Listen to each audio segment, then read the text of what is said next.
Bienvenue au séminaire d'interprétation biblique. C'est notre dernière leçon, mais c'est peut-être l'une des questions les plus pressantes lorsqu'on discute d'herméneutique biblique. Le Dr Frank Hassel, directeur associé de l'Institut de recherche biblique, est ici pour nous expliquer pourquoi. Il existe de nombreuses approches et herméneutiques différentes qui se font concurrence. Dans le passé, nous nous sommes beaucoup occupés de la méthode dite historico-critique, et à juste titre, car elle a été une approche dominante et très influente en théologie dans le monde. Mais depuis une cinquantaine d'années, un certain nombre d'approches plus récentes de l'interprétation de la Bible ont vu le jour, souvent en critique de cette méthode historico-critique dominante, et souvent avec une approche qui ressemble beaucoup plus à ce que nous, les adventistes, aimerions soutenir, où l'on prend la forme finale canonique du texte biblique, plutôt qu'une reconstitution des sources et traditions antérieures qui ont conduit à ce texte, où l'on met l'accent sur la littérature et la structure du texte biblique dans diverses approches. Nous n'avons jamais vraiment traité de certaines de ces approches dans une perspective adventiste. Nous avons traité de la méthode historico-critique. Mais maintenant, les gens voient qu'il existe un large éventail d'approches différentes qui semblent beaucoup plus bibliques et beaucoup plus attrayantes. Quelles sont les forces de ces approches? Quels sont les problèmes et quelles sont les choses dont nous devons être conscients et que nous devons connaître? Et qui présente ce sujet? L'auteur sera Frank Hassel. Je suis le directeur associé de l'Institut de recherche biblique de la Conférence générale des Églises adventistes du 7e jour. Je suis né et j'ai grandi en Allemagne. J'ai vécu en Allemagne pendant de nombreuses années. J'y ai travaillé comme pasteur puis comme professeur de la Bible au séminaire de Bogenhofen pendant 18 ans, où j'ai été directeur du département de théologie et du centre Ellen White Study Center que nous avons créé là-bas. Et maintenant, je travaille au BRI, l'Institut de recherche biblique de la Conférence générale des Églises adventistes du 7e jour. Ainsi, en vous penchant sur ces questions, vous apprendrez probablement de nouvelles choses.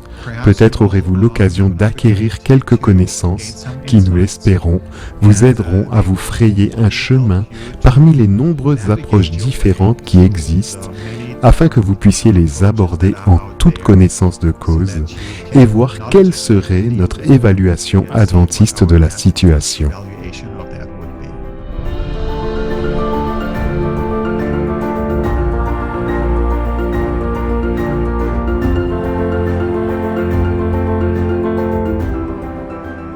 Nous sommes de retour avec le Dr Frank Hassel pour en savoir plus sur les tendances et les méthodes récentes d'interprétation biblique.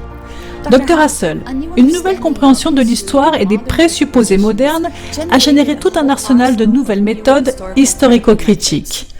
Quels sont les principes fondamentaux de ce mode de pensée moderne, influencé par les Lumières et le rationalisme? Je pourrais répondre longuement à cette question, car il existe de très nombreuses méthodes différentes sur le marché. Elles prétendent toutes aider à l'interprétation de la Bible. Mais toutes les méthodes ne sont pas égales et toutes les méthodes ne sont pas également bonnes pour aider à interpréter la Bible de manière appropriée. Ainsi, nous devons comprendre que cela peut être très déroutant pour de nombreuses personnes, en particulier celles qui n'ont jamais eu de formation formelle en théologie. Et même pour les théologiens, c'est quelque chose qui nécessite une attention et une connaissance approfondie en la matière. Ce qu'il est utile de remarquer, c'est qu'il existe certaines tendances générales que nous devons comprendre lorsque nous parlons des différentes méthodes d'interprétation biblique, en particulier dans le monde occidental, mais à travers le monde occidental en gros dans le monde entier, où la raison humaine et l'expérience empirique est devenue la norme pour comprendre le monde qui nous entoure, et aussi pour comprendre le texte biblique et étudier l'histoire de la Bible. Cette méthode dite historico-critique présuppose une vision naturaliste du monde et tente de tout expliquer, y compris les choses bibliques, en termes de lois naturelles. Elle exclut la possibilité d'une intervention surnaturelle. Elle traite la Bible comme n'importe quel autre livre et ne rend donc pas vraiment justice aux affirmations répétées des auteurs bibliques selon lesquels ils ont reçu une révélation surnaturelle et une direction divine dans ce qu'ils ont écrit. Cette approche a conduit à une variété, à de nombreuses sous-approches différentes, à des sous-méthodes qui reposent toutes sur les mêmes présupposés, les mêmes principes, la même structure de base. Elles sont toutes différentes, vous savez, et elles mettent l'accent sur des aspects différents. Mais nous devons comprendre ces principes afin de comprendre d'où ils viennent et si cela est effectivement approprié pour que les chrétiens prennent au sérieux ce que la Bible affirme à son sujet. C'est peut-être un monde nouveau pour vous si vous n'avez jamais entendu parler de cela et vous ne l'avez peut-être pas entendu de cette façon. Mais ce genre de pensée a certainement influencé la pensée occidentale de manière significative. Cette approche est donc communément appelée la méthode historico-critique. Elle consiste en fait à un ensemble de méthodes différentes. Mais si vous les examinez, elles reposent sur trois grands principes. Trois principes qui influencent toutes les différentes variétés de cette unique méthodologie dont je vous ai parlé. Quels sont ces trois principes? Ils ont été mentionnés par Ernst Troeltsch, un théologien et philosophe allemand, qui a résumé l'essentiel de cette approche. Il ne l'a pas inventé, il l'a mise au point et on le cite aujourd'hui comme celui qui nous a donné, sous la forme la plus claire possible, les principes directeurs de cette approche de la pensée. Voici donc les trois principes. Le principe numéro 1 est le principe de la critique. Le principe numéro 2 est le principe d'analogie. Le principe numéro 3 est le principe de corrélation.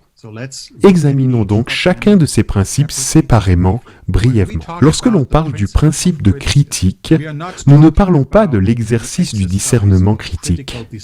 Nous devrions tous exercer le discernement critique lorsque nous étudions quelque chose. Nous avons un esprit, nous devons l'exercer. Mais ici, lorsque nous parlons du principe de la critique, il s'agit du principe du doute systématique. Il ne s'agit pas d'une approche neutre dans l'analyse de la Bible. Elle a une connotation résolument négative et elle critique la Bible de manière négative, défavorable. Cette critique n'est donc pas neutre. Elle a une inclinaison, elle a une direction, et elle a une direction négative. Elle a un présupposé inhérent, une tendance inhérente qui remet en question le caractère sacré et le statut d'autorité de la Bible. Elle suppose que la Bible est un produit humain. Elle n'est pas divinement révélée. Elle n'est pas divinement inspirée. Et elle soumet la Bible à ses principes d'examen critique. Et ces principes de critique de cette nouvelle pensée conduisent inévitablement, cela conduit toujours à une critique du contenu de la Bible. Donc cette critique n'est pas seulement un discernement, c'est une critique qui critique le contenu de la Bible. C'est une critique du contenu. Et ce principe de critique conduit les gens à s'interroger sur la validité de certaines sections de la Bible, à se demander si cela s'applique à moi et si cela a une quelconque pertinence pour moi. À moins d'avoir une preuve externe que la Bible est correcte, on ne lui accorde pas le bénéfice du doute, pour ainsi dire. Ainsi, dans le passé, vous savez, vous accordiez à la Bible le bénéfice du doute si vous n'aviez pas de preuve externe. Maintenant, cette critique renverse la situation et dit non, non, non, à moins que nous ayons des preuves externes, nous ne pouvons pas croire que la Bible est vraie et digne de confiance. Donc seulement alors, seulement quand nous avons des preuves externes, nous pouvons faire confiance à la Bible. Le deuxième principe est celui de l'analogie. Nous croyons que l'histoire et notre expérience humaine sont fondamentalement homogènes. Cela signifie que chaque événement historique est similaire, analogue à ce que nous connaissons aujourd'hui, et cela signifie que l'histoire passée est connue à travers notre expérience humaine dans le maintenant, dans le présent. Et parce que tous les événements sont analogues, tous les événements sont similaires, donc le présent devient la clé pour comprendre le passé. Ce principe, dit Trudge, est omniprésent. Il touche à tout. On ne peut pas le réduire à quelques éléments à la fois ici et là. Et le reste n'est pas touché par cela. Non, dit-il. C'est comme la pâte aigre que vous avez. Si vous voulez faire du pain et que vous avez une pâte aigre et que vous mettez un peu de pâte, cela affecte tout. Si vous lui donnez le petit doigt, elle va saisir toute la main, dit-il. Vous savez, il n'est pas possible d'utiliser ce principe à petite dose. Au contraire, cela affecte toute notre explication. Cela fait également de notre propre culture et de notre propre expérience l'expérience dominante et la culture dominante. Cela devient très ethnocentrique. Il est intéressant de noter que Trudge lui-même a qualifié cette méthode. Il dit qu'elle a quelque chose de diabolique, qu'elle change tout et qu'elle remet tout en question. Cette analogie est si puissante qu'elle ressemble presque à l'omnipotence, comme si elle pouvait tout faire. C'est comme si elle avait un caractère divinal. Et la troisième est la corrélation. Tous nos événements sont tellement liés et interdépendants qu'aucun changement radical ne peut avoir lieu. Tout ce qui existe dans ce monde a une cause et un effet immanent, intérieur et historique.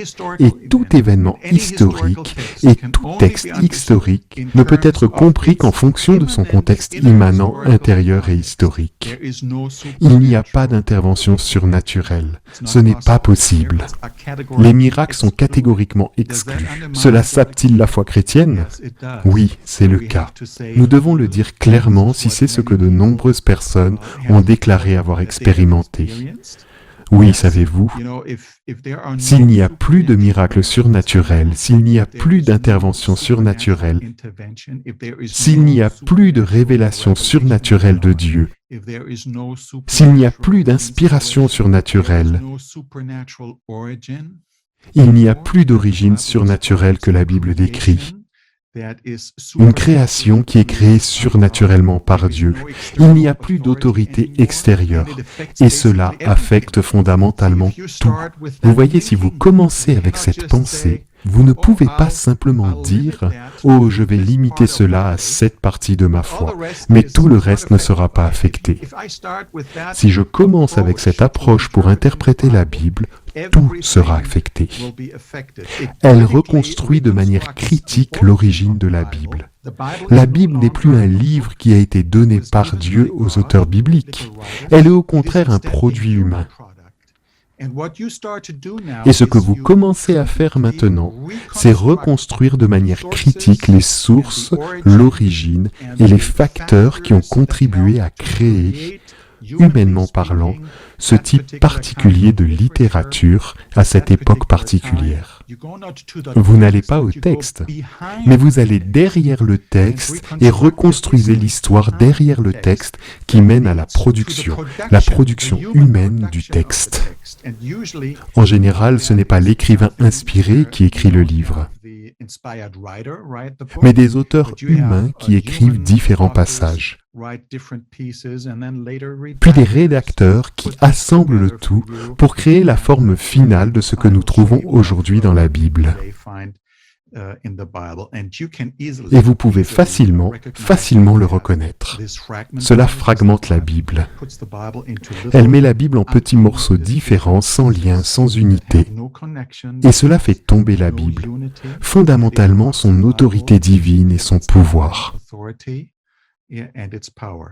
D'ailleurs, pour un nombre inquiétant d'étudiants, de pasteurs et de prédicateurs, cette approche a conduit à une sécularisation de leur foi. Elle les a même conduits hors de la foi. Elle les a conduits à étudier la Bible, aussi paradoxal que cela puisse paraître, avec des méthodes athées. Ils ont été amenés à étudier la Bible comme si Dieu n'existait pas. Et cela, je vous le dis, a des conséquences très importantes sur nos croyances et pour la vérité biblique. Mais si vous réfléchissez à ceci, s'il n'y a pas d'origine surnaturelle de ce monde, s'il n'y a pas de création surnaturelle, s'il n'y a pas d'Adam littéral en tant que personnage historique, s'il n'y a pas de chute, s'il n'y a pas de miracle, alors il n'y a pas de conception virginale. Alors il n'y a pas de résurrection corporelle des corps. Alors il n'y a pas de prophétie prédictive qui annonçait l'avenir. Alors il n'y a pas de régénération naturelle. Il n'y a donc pas de réponse à nos prières, car il n'y a pas de Dieu vivant qui agirait en fonction de ce que nous prions. Cela conduit à une compréhension différente du salut, vraiment. S'il n'y a pas de chute, si tout évolue, et qu'il n'y a pas de chute, alors il n'y a pas besoin d'une rédemption. Il n'y a pas besoin d'un sauveur, vraiment. Cela entraîne une compréhension différente du salut, ainsi qu'une compréhension différente du jugement. Il n'y a certainement pas de seconde venue surnaturelle de Jésus-Christ, en puissance et en gloire. Ainsi, tout depuis le début, depuis la création jusqu'à la fin, le retour de Jésus, tout est fondamentalement affecté par cette approche. Si je ne crois pas que la Bible a été donnée par Dieu, cela affecte ma façon d'expliquer comment cela a pu se produire, humainement parlant, sans intervention divine, simplement dans le cadre du lien de cause à effet, ici dans ce monde. C'est donc une manière cohérente, c'est donc une manière complètement différente d'aborder la Bible et de l'interpréter.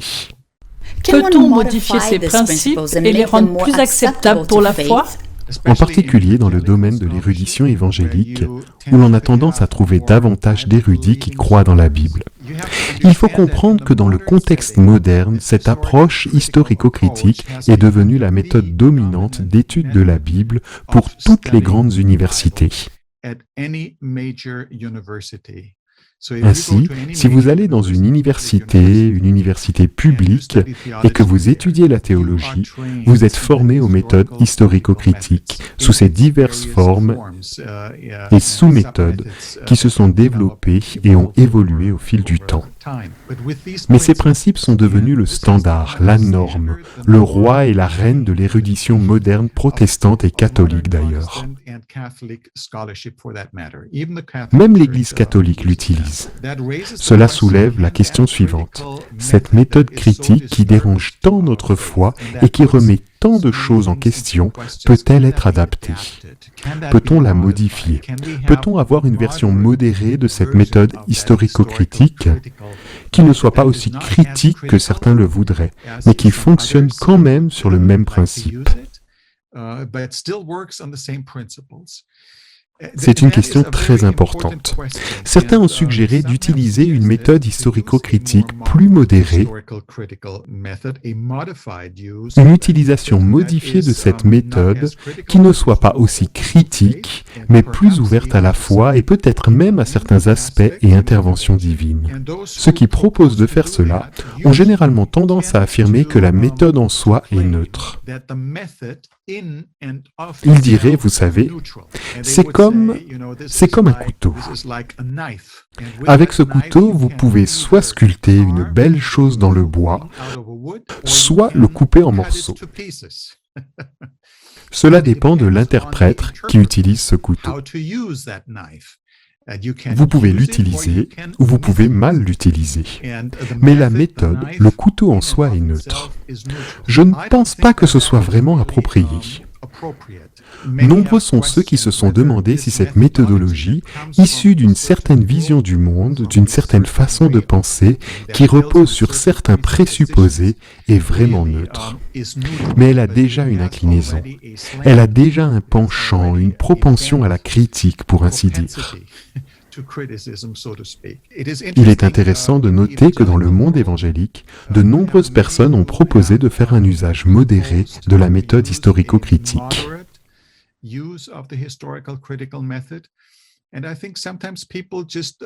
Et je pense que parfois les gens, si vous voulez être accepté dans l'érudition d'aujourd'hui, si vous voulez être accepté parmi vos pairs, vos collègues, et si vous voulez publier dans certaines revues et dans la littérature évaluée par les pairs, alors vous savez, la tentation est grande d'adapter la norme qui est utilisée par presque tout le monde, comme tout le monde dans le monde. Pour moi, il est très intéressant que le théologien allemand et célèbre universitaire Peter Schulmacher de l'université de Tübingen ait écrit sur la méthode historico-critique. Il était l'un de ces partisans qui ont opté pour une utilisation modifiée de cette méthode et est peut-être l'un des plus éminents universitaires qui l'ont fait. Il a dit, eh bien, en plus de ces trois principes, la critique, l'analogie et la corrélation, j'ajouterai un quatrième principe qui est en quelque sorte la modération des trois autres principes dont nous avons déjà parlé. Il a ajouté, le quatrième principe que je voudrais ajouter est le principe de consentement. Ce qu'il veut dire par là, c'est que nous ne devons pas seulement être critiques, nous ne devons pas seulement tout accepter à partir de l'analogie du connu et expliquer le passé à partir du présent et de corrélation intra-biblique. Mais nous devrions aussi nous efforcer d'écouter ce que Dieu a fait au cours de l'histoire dans l'Église et chez les croyants à travers le temps. Cela nous ouvrirait la possibilité de la foi dans l'interprétation du texte biblique. Il est souvent intéressant pour moi de voir comment ses collègues de l'université de Tübingen et au-delà ont réagi à son quatrième principe. Ils n'ont pas aimé. Et Hartmut Göse, le spécialiste de l'Ancien Testament de Tübingen, ainsi que d'autres, lui ont exprimé une forte opposition et de vives réactions. Et il est intéressant de noter que dans son travail ultérieur, il a écrit un grand livre sur l'herméneutique, où il a proposé une herméneutique du Nouveau Testament en allemand. Certains livres ont été traduits en anglais, où il proposait ce quatrième principe. Dans ses livres ultérieurs, dans son monumental ouvrage en 2 volumes sur la théologie du Nouveau Testament, dans l'introduction, il a écrit « J'ai examiné attentivement ce que mes collègues et amis m'ont dit en retour de mon quatrième principe. Après mûre réflexion, j'en suis arrivé à la conclusion que nous devons revenir aux 3 principes que Ernst Troeltsch nous a donnés, et il les cite notamment. Le principe de la critique, le principe de l'analogie et le principe de la corrélation. Et il ajoute, nous ne pouvons pas nous en passer et nous devons les utiliser. Cela est très éclairant pour moi, parce qu'ici vous avez un érudit modéré qui essaye de construire sa foi dans ce domaine et qui finalement doit admettre que cela ne fonctionne pas vraiment. Les principes ne sont pas neutres parce qu'ils proviennent d'une certaine vision du monde. Ils sont issus d'un certain type de pensée. Ils se sont construits sur cette pensée. Si vous partez de cela, ça ne s'harmonise jamais avec la foi. Cela ne s'accordera jamais avec le surnaturel. Quelques érudits, pas beaucoup, mais quelques érudits, ont été formés à ce type de pensée et ont fait une expérience de conversion. Ils ont renoncé à cette méthode historico-critique, ce qui est très inhabituel car c'est une question de fierté, d'accomplissement et d'acceptation. Mais j'ai eu le privilège de parler avec l'une de ces érudits, Dr. Etta Linnemann, une érudite allemande. Elle fut une étudiante de renommée mondiale de Rudolf Bultmann, de l'université de Marburg et d'ailleurs. Et elle a écrit des livres promouvant l'érudition historico-critique. Elle ne croyait même pas que le Christ avait existé jusqu'à ce qu'elle fasse une expérience de conversion. Elle me l'a dit personnellement. Et elle a ensuite écrit plusieurs livres et renoncé à ses anciennes publications. Elle a fait cette déclaration étonnante. Vous savez, vous ne pouvez pas être juste un peu enceinte. Soit vous êtes enceinte, soit vous ne l'êtes pas. Et si nous prenons ce chemin-là, nous ne pouvons pas dire que nous utilisons cette méthode juste modérément. Parce qu'une fois qu'on a commencé, dit Troeltsch, ça ne vous prend prendra pas seulement le petit doigt, mais ça vous prendra toute la main. Cela imprégnera tout et affectera toute notre pensée. Si nous commençons ainsi, vous savez, nous finirons comme ça. Vous ne pouvez tout simplement pas l'utiliser avec modération. Ça ne marchera tout simplement pas. C'est également le témoignage de plusieurs autres personnes. Je pense donc que l'Église adventiste du 7e jour a compris ce défi avec perspicacité. Elle a fait une déclaration publique dans le document sur l'interprétation biblique appelé « Document de Rio », car il a été adopté à Rio de Janeiro lors de la réunion d'automne. Il s'agit d'une déclaration officielle de l'Église adventiste du 7e jour. Nous y avons clairement indiqué que l'Église adventiste du 7e jour, et cela désigne tous les adventistes du 7e jour, qu'il s'agisse d'universitaires, de pasteurs et de laïcs, donc ceux qui enseignent dans les écoles, ainsi que ceux qui prêchent et servent dans le ministère, nous avons indiqué très clairement que les adventistes ont rejeté même une utilisation modifiée de la méthode historico-critique qui conserve ce principe de critique qui subordonne la Bible à la raison humaine. Le document dit que c'est inacceptable pour les adventistes du 7e jour. Et je pense que nous avons raison sur ce point. Je suis heureux qu'en tant qu'Église, nous avons pris cette décision, car cela montre que pour nous, ce n'est pas la raison humaine qui est la norme finale pour commencer à critiquer le contenu des Écritures. Mais nous voulons vraiment nous appuyer seulement sur la Bible et faire de la Bible la source et la norme de notre théologie.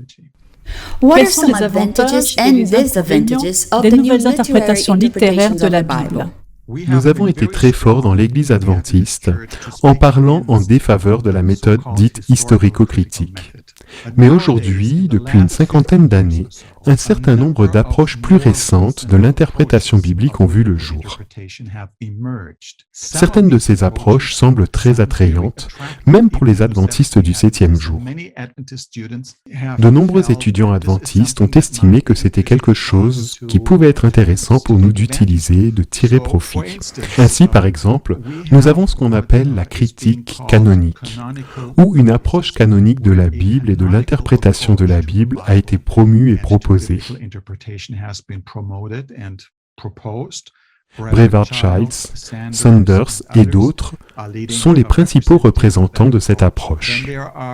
Ensuite, il y a les approches dites littéraires, où nous avons la critique littéraire ou la critique rhétorique, la critique narrative, les approches littéraires qui, encore une fois, prennent le texte canonique de l'Écriture comme le point de départ et examinent les structures littéraires du texte, explorent la dynamique littéraire du texte, que ce soit le flux narratif, que ce soit les questions rhétoriques qui sont soulevées,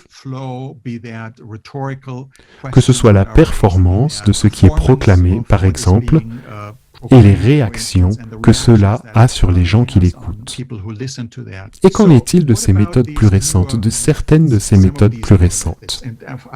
Je viens d'en mentionner quelques-unes, et elles ne sont pas identiques. Il y a beaucoup de différences entre elles, mais elles ont quelque chose en commun. Ce qu'elles ont en commun, c'est qu'elles se concentrent plutôt sur la forme canonique du texte biblique. En cela, elles sont une réaction vraiment à la destructivité de la méthode historico-critique.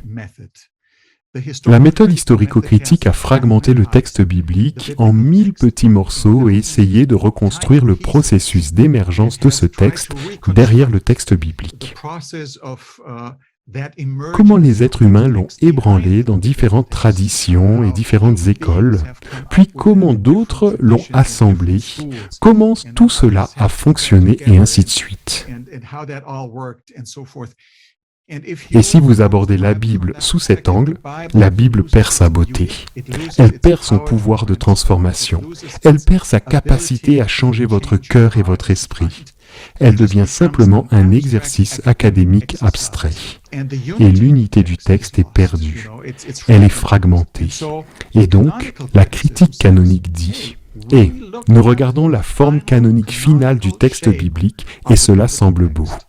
Cela ressemble à ce que nous avions à dire. Mais ce que beaucoup de gens ne comprennent pas, c'est qu'il ne s'agit pas seulement de théologie biblique canonique, mais aussi de critique canonique.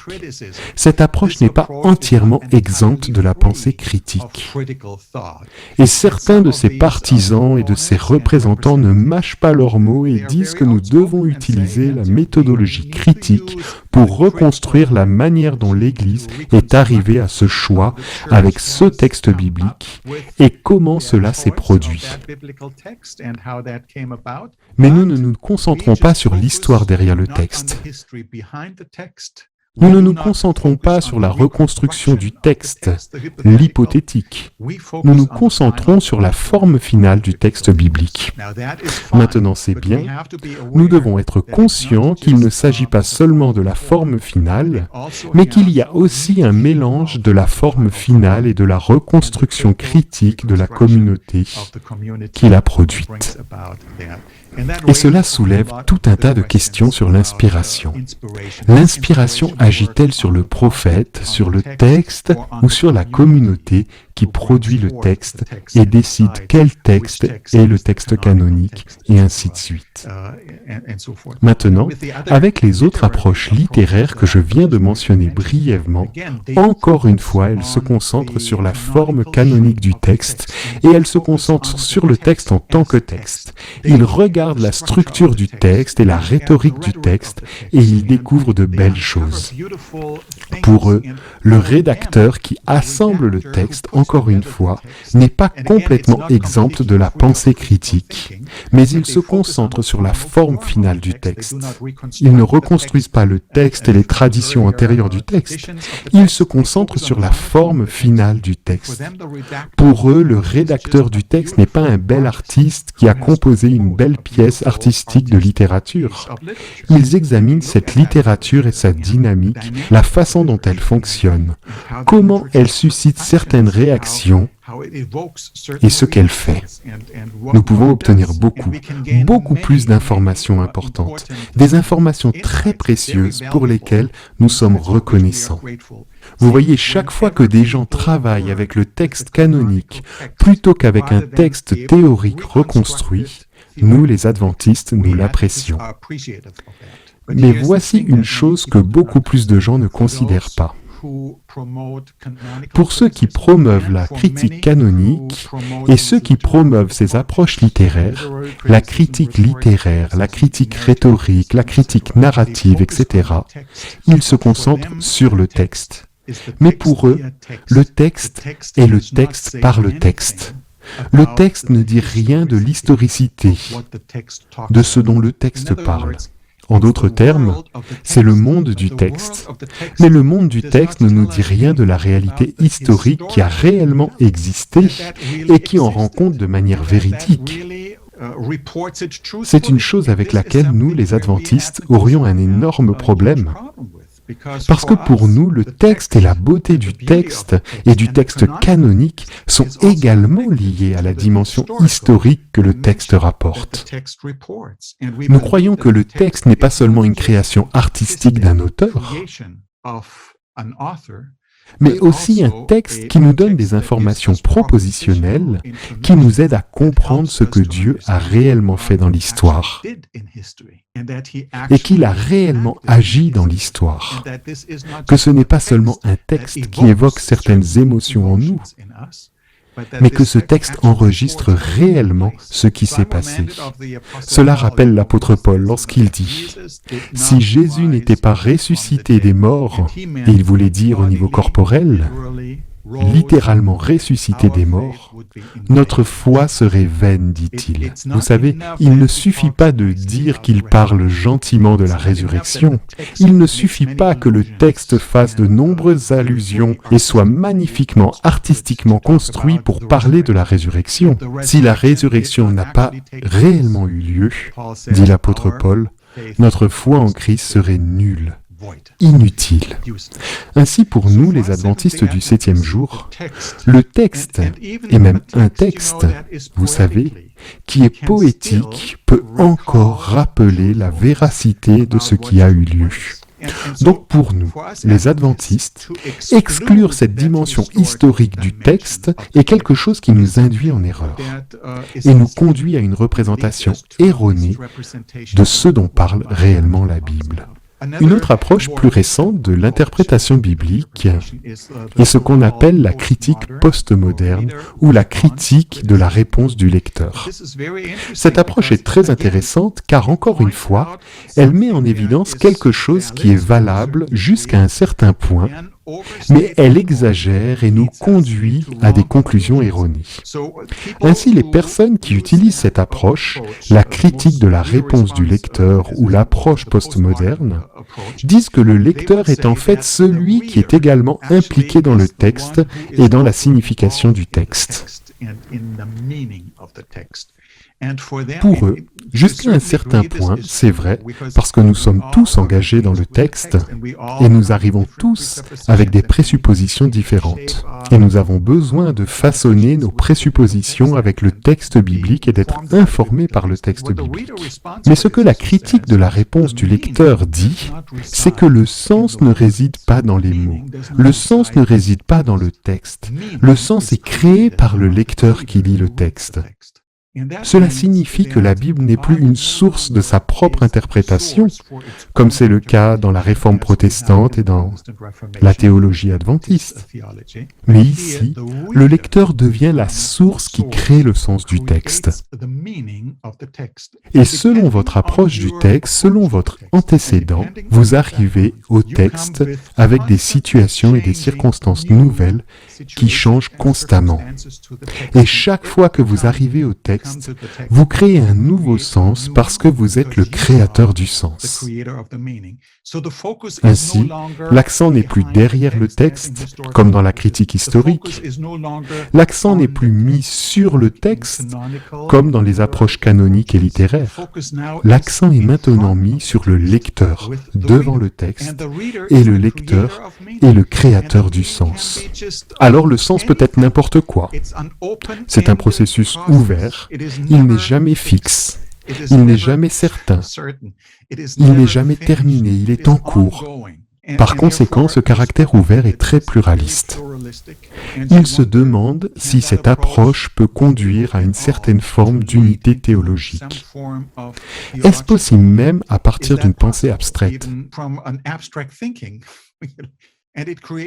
Cela crée une pléthore, un large spectre d'approches différentes qui peuvent être très conflictuelles et très différentes, mais qui prétendent toutes être légitimes.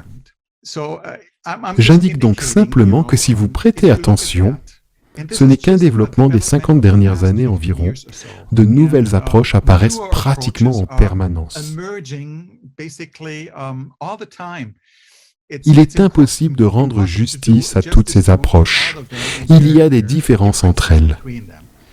Ce sont des réflexions très générales.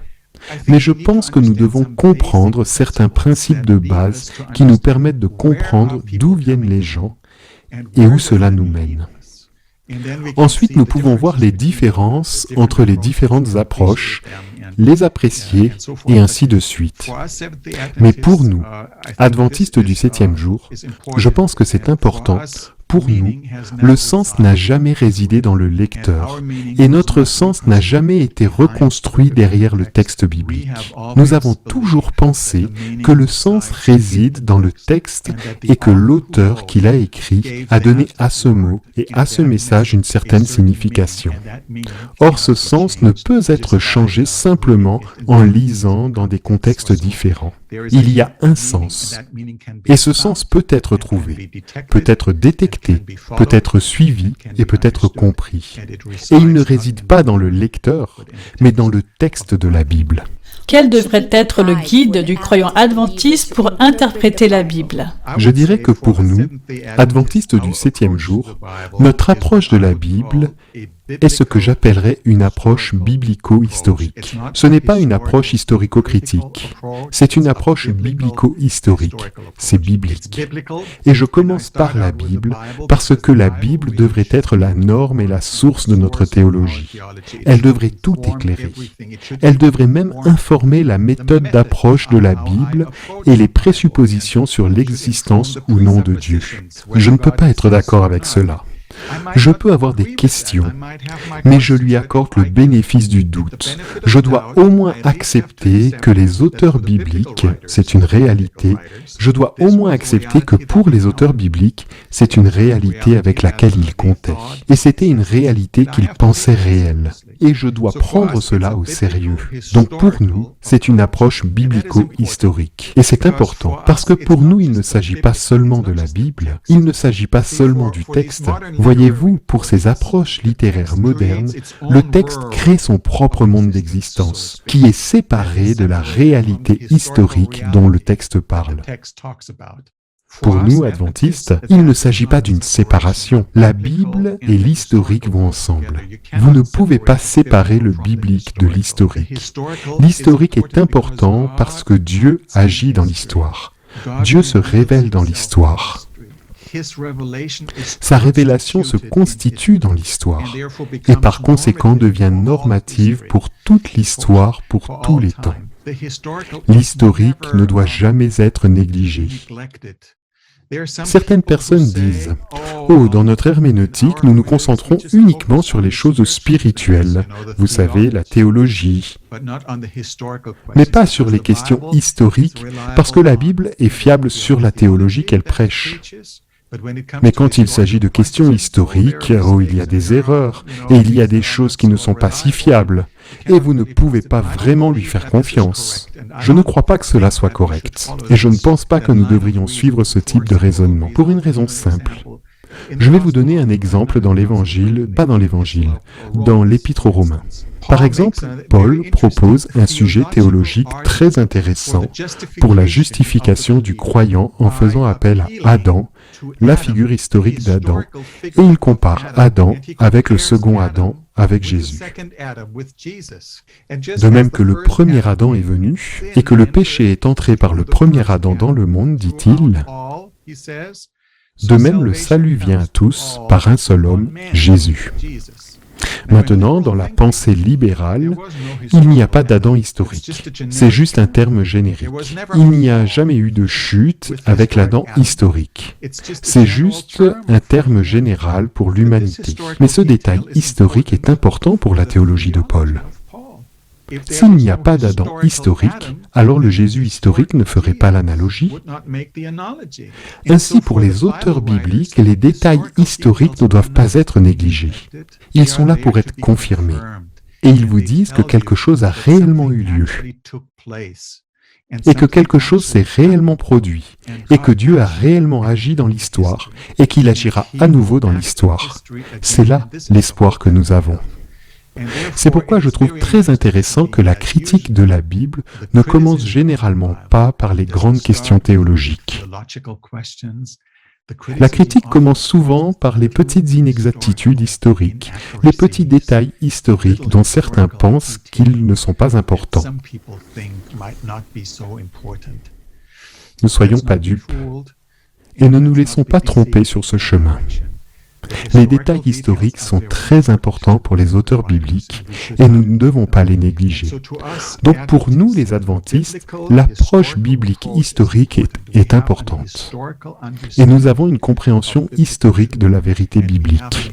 Et nous avons une compréhension historique de l'interprétation prophétique. Il ne s'agit pas seulement d'un prétérisme dans le passé. Il s'agit d'un déroulement historique d'événements dans lequel nous croyons que Dieu a agi tout au long de l'histoire et même jusqu'à ce qu'il revienne. Donc cette approche biblico-historique est, je pense, beaucoup plus large que la méthode historico-critique, qui limite toute intervention surnaturelle et toute activité surnaturelle de Dieu. Nous avons une vision du monde plus ouverte.